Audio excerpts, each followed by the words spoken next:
Now, it's been the story that has dominated headlines from the Olympic Games in recent days. The boxing gender row.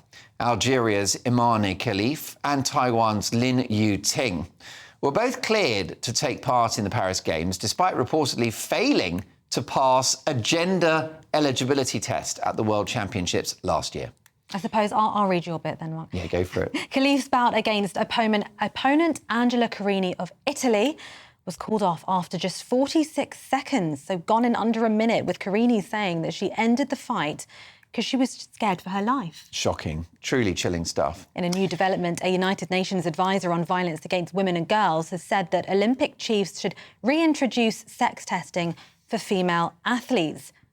Well, joining us now is a total legend of boxing, former professional boxer and world champion Duke McKenzie. Duke, thank you so much for joining us. What is your reaction to that fight, that very short-lived fight, in which an Italian female boxer had to face somebody that certainly has the physical characteristics of a biological male, of a man? It was quite scary to see, Mark. I think to myself, you know, there should be more tests done if that's what they're going to allow in any sort of competition.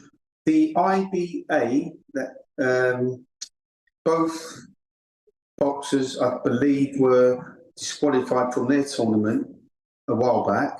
So, but it seems like they've got one rule for one and another rule for another. Do you see what I mean?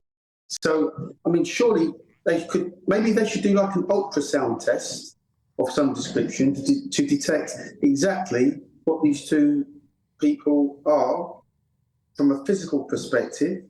And then maybe they should have a separate category completely for people with high levels of male testosterone in their system. Because surely, from their standpoint, the LGBTQ and any other organisation that's like that, or even people like these two young people, they could all fit into that category and have their own category that they compete in against one another, because they're clearly at an advantage fighting other females. Yeah, Tatiana. Does that make things a bit complicated, though, Duke? You know, some might say another category, because when does it stop? And also, how did you feel, and what's your overall thoughts after watching that bout the other day? Well, no, it was quite scary, because when you take into the equation both of these people have got high levels of male testosterone in their systems, right? So it doesn't matter whether you're male or you're female. The fact is they have got a physical advantage over the females, and they're fighting other women. So they're going to hit harder. And boxing's the sport that you can lose your life.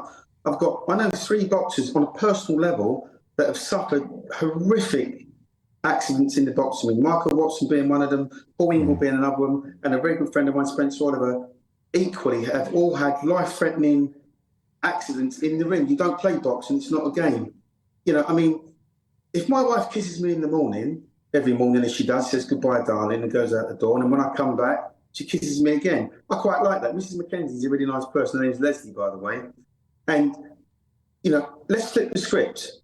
If I meet another Leslie who's got hands like a builder and a back like a hod carrier and wears a dress and identifies as a woman, that's not going to have the same effect, is it? Do you see what I mean? Yeah. So, the point I'm making is, outwardly they might look like feminine women, but internally they're not. So, like I say, maybe if they took an ultrasound test to determine exactly who or what they are, and then had a separate category for people with that, nobody's blaming it.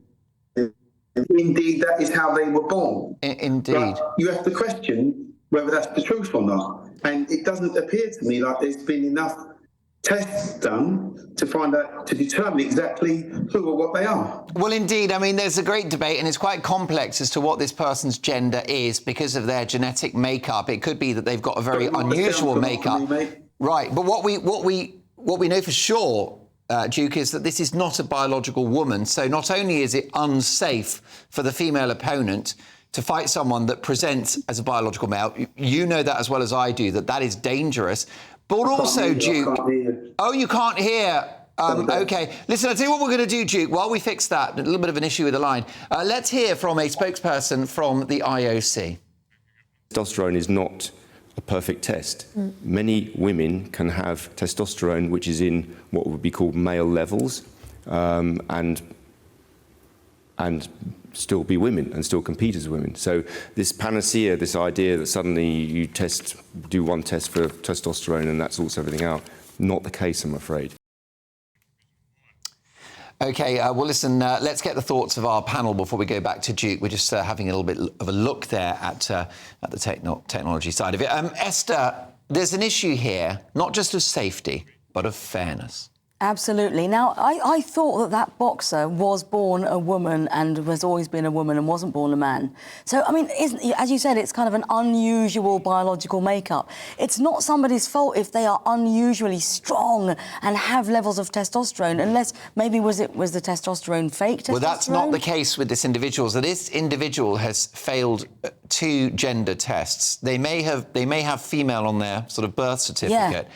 But they are presenting as a biological male. So you've got the high testosterone, but it's not only that, XY chromosomes, which, according to any scientist, is a biological male. On the other hand, the IBA, the International Boxing Authority, has criticised the IOC for their inconsistencies in eligibility. So you can see, perhaps it could be argued that the IOC could improve their testing and there's kind of the standards and boundaries. But surely there's a weight and strength issue here. Surely you combat somebody who's got a similar weight and strength to you. You don't put some massive great boxer with a tiny little lightweight with you know. Don't put flyweights that's a good point. I mean, Adam, within male boxing, for example, the weight is very important. You would not allow a heavyweight to fight a middleweight. Or a flyweight. That would be dangerous. Yeah. Yes. Yeah. By the way, I'm double flyweight. So, you know. But look, a couple of seconds, your thoughts on this? Yeah, no, I agree. I think, you know, the organisation needs to make sure that this doesn't happen again.